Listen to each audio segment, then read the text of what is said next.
Boa tarde a todos e todas que estão presentes. Gostaria de apresentar um estudo que eu venho realizando em relação aos verbos na língua brasileira de sinais. Pode passar o slide. Primeiramente, eu vou apresentar um sinal que vocês possam observar. Pode passar. Mais uma vez. Outra vez. Pronto. Se observarmos esse sinal, vemos que ele tem um traço manual, ele está realizando um sinal. E que sinal é esse? E que espaço esse sinal está sendo realizado? E quais expressões faciais não manuais estão sendo realizadas conjuntamente, simultaneamente? Vocês sabem do aspecto simultâneo da língua de sinais. A simultaneidade é um traço característico da língua de sinais e ele é muito forte.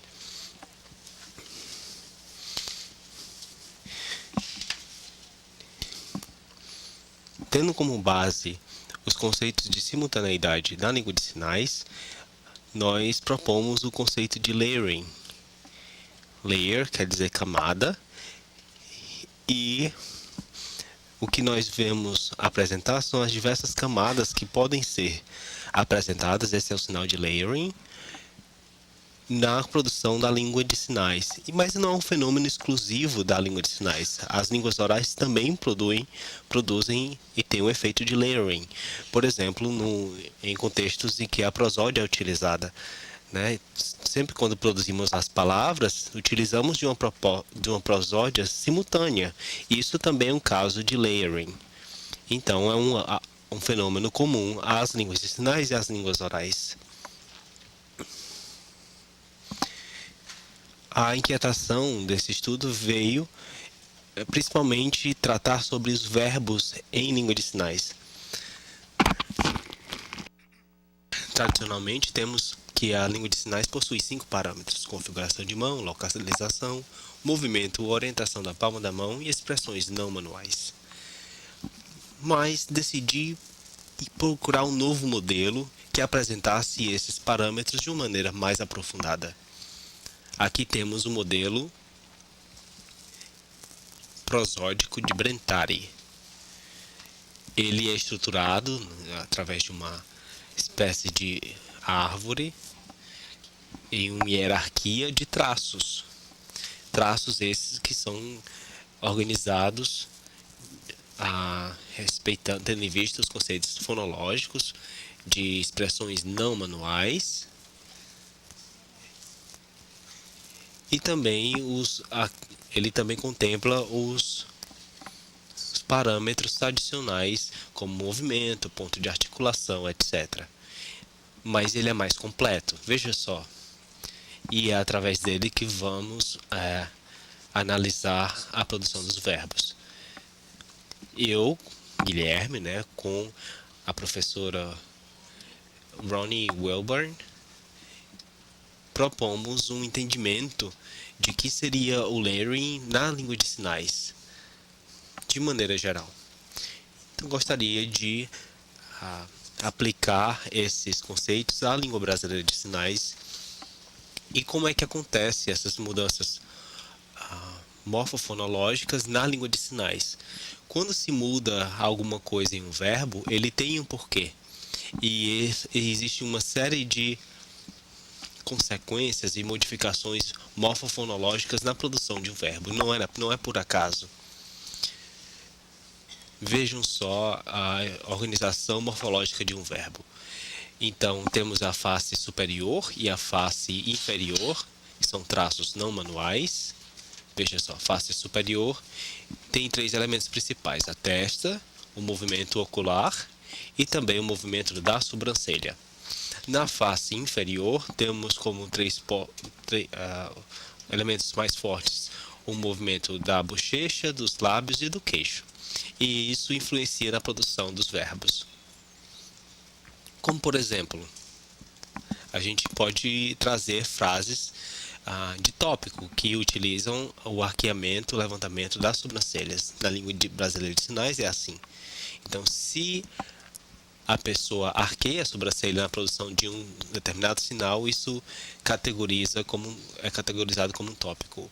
Outro uso é em perguntas sim e não, ou perguntas abertas, perguntas QU, orações relativas, orações condicionais e assim por diante. É uma marca da língua de sinais utilizar os movimentos de sobrancelha. Vejam só um exemplo no nível sintático. É uma frase condicional, uma oração condicional. Nesse momento, determinado momento, existe um arqueamento da sobrancelha que ele é prolongado durante toda a oração condicional. Depois, a sobrancelha volta na sua posição natural, normal, e se continua a frase. Então, é uma utilização de uma marca não manual na sintaxe da Libras. Outro exemplo da utilização da parte inferior da face é, por exemplo, quando há modificações de nível lexical. Por exemplo, a bochecha pode inflar para fazer a modificação de um verbo e alterar sua intensidade. Isso pode ser através de outros movimentos de boca, como o que parece com um M, ou o TH do inglês, ou projeção dos lábios, como o U, ou pá, pá, pá. Esse movimento de boca, ele é utilizado para modificar morfologicamente o verbo. E ele pode ser utilizado a parte superior em toda a sentença e a parte inferior ligada ao item lexical, a um sinal específico. Então, a partir desse mapeamento, desse gráfico que temos aqui de hierarquia, que põe em hierarquia os parâmetros, vamos continuar aqui para os articuladores manuais. Como todo mundo já sabe, é como se fossem as configurações de mão, né? Mas os verbos, eles têm alguns verbos que possuem configurações de mão especial, ou seja, não definidas. São os verbos, são os classificadores. Eles vão ter uma configuração definida a partir de qual elemento ele vai incorporar, seja uma pessoa, um animal, etc. Essa pesquisa realizada por Benedito e Brentari confirma essa noção que a configuração de mão ela só é definida quando se tem qual o argumento que ele incorpora. Então, existem classificadores de diversos tipos, de descrição, de forma, de corpo, parte do corpo, etc. E cada uma dessas categorias possui uma fonologia específica, não é? Uma produção fonológica específica. Na língua de sinais, ainda não se tem um apanhado total de todos os tipos de produção de classificadores possíveis. Mas, de certa forma, já se tem uma padronização. Um trabalho realizado pela Cinda Ferreira Brito, pela Felipe. As configurações de mão, elas são, de uma certa forma, padrões. E já existe uma regra que guia e que prevê o uso de configurações diferentes a partir da incorporação de pessoas, animais, objetos, etc. Vejam só esses dois pontos: traços prosódicos de movimento e a localização. Será que a junção desses traços pode gerar concordância? A concordância se dá através deles? Veja só, a gente já conhece vários verbos que utilizam e são considerados tradicionalmente como verbos de concordância, como o verbo ajudar, como o verbo dar, etc. Isso já é um ponto pacífico nos estudos linguísticos. Quando se tem um verbo que se tem trajetória, né, um movimento, e ele há um deslocamento, ele é um verbo com concordância. No entanto, minha proposta com a professora Wilburn seria dizer que verbos com concordância não necessariamente possuem uma trajetória. Alguns verbos trazem concordância mesmo sem apresentar uma trajetória específica na realização do sinal. Ele já traz essa ideia imbricada em si. Vejam só, alguns verbos que nós encontramos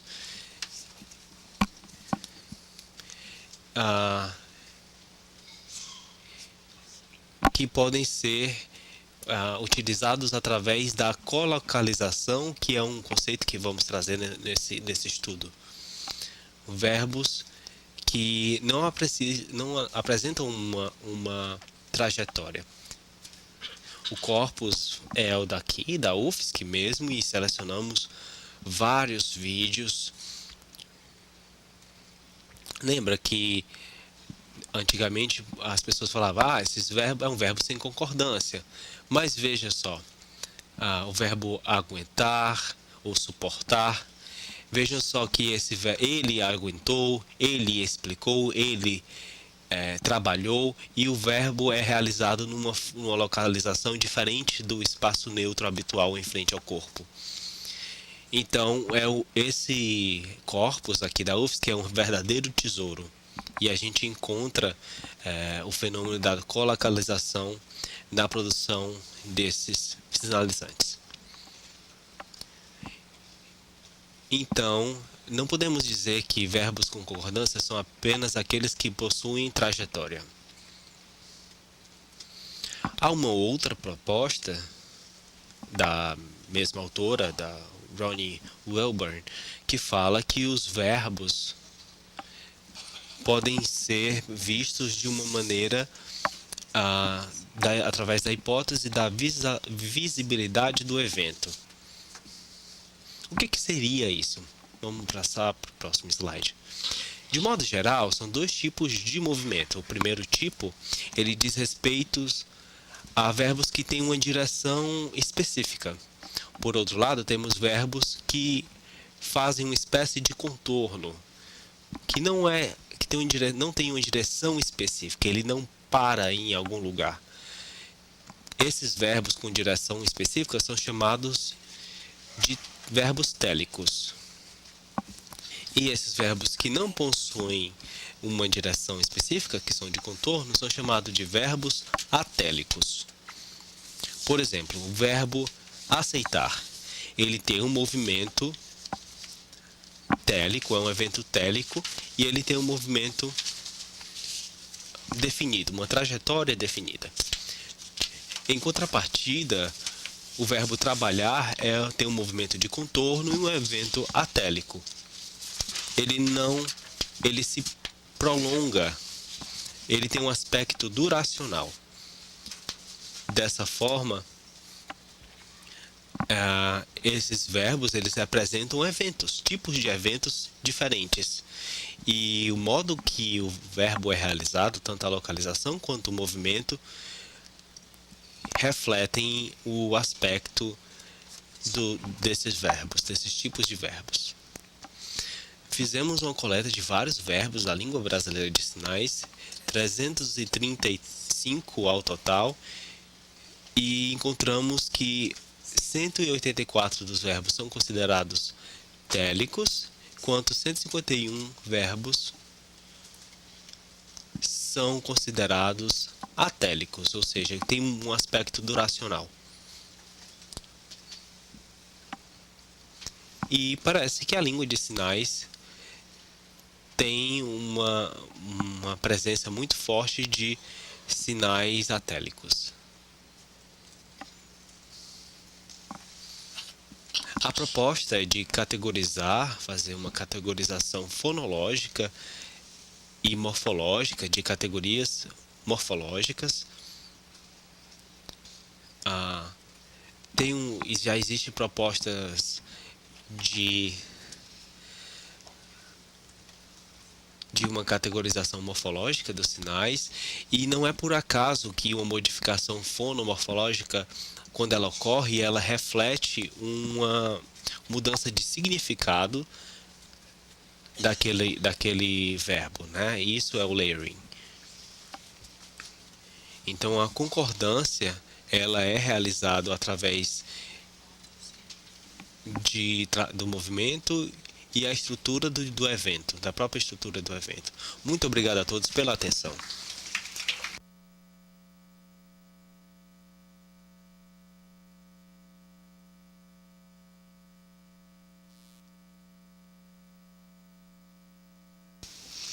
Nós temos ainda tempo suficiente para até 2 perguntas.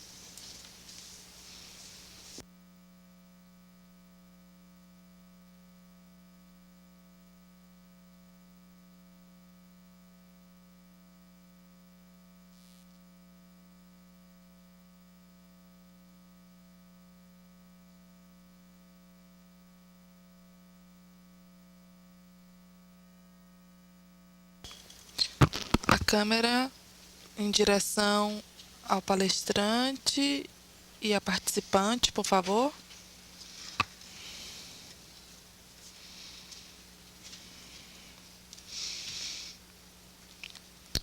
Você trata sobre a questão da concordância, né? E a concordância gera muita discordância, né? Pelas pesquisas em todo o mundo. Nas línguas orais, é utilizado esse termo, verbos com concordância. E aí ele foi tomado como empréstimo também para classificar, né, dentro das línguas de sinais, alguns tipos de verbos. Então, você usou o exemplo do verbo ajudar, ou, por exemplo, também perguntar. Nós vemos aí, temos alguns verbos simples, porque os verbos simples não há aí uma referência, né, referenciação. Eu penso que o pronome, ele está ali identificado dentro do espaço em um ponto. Mas quando eu penso o verbo ajudar, ele não fica claro aí os pronomes. Então, eu entendi muito bem quando você classificou e explicou sobre os verbos com concordância. Eu queria que você tratasse mais um pouco sobre essa questão dos pontos. É uma ótima pergunta da Débora. Nos anos 93 e 88 havia uma diferenciação muito forte entre verbos com concordância e verbos que seriam de sem concordância, o verbo simples. E essa discussão ela vem de longa data, né? O que seria um verbo simples? Eu já pesquisei material de 1978 de autores estrangeiros, que ele diz que os verbos eles são afixados, recebem um afixo locativo, de certa forma. Todos os duas categorias recebem afixos locativos de alguma forma. Mas os verbos com concordância, eles têm 2 afixos locativos. E um verbo que é realizado, que incorpora o argumento somente da pessoa que realiza aquela ação, ele não tem um deslocamento, ele não tem uma trajetória. Então, ele não precisa ter 2 afixos locativos.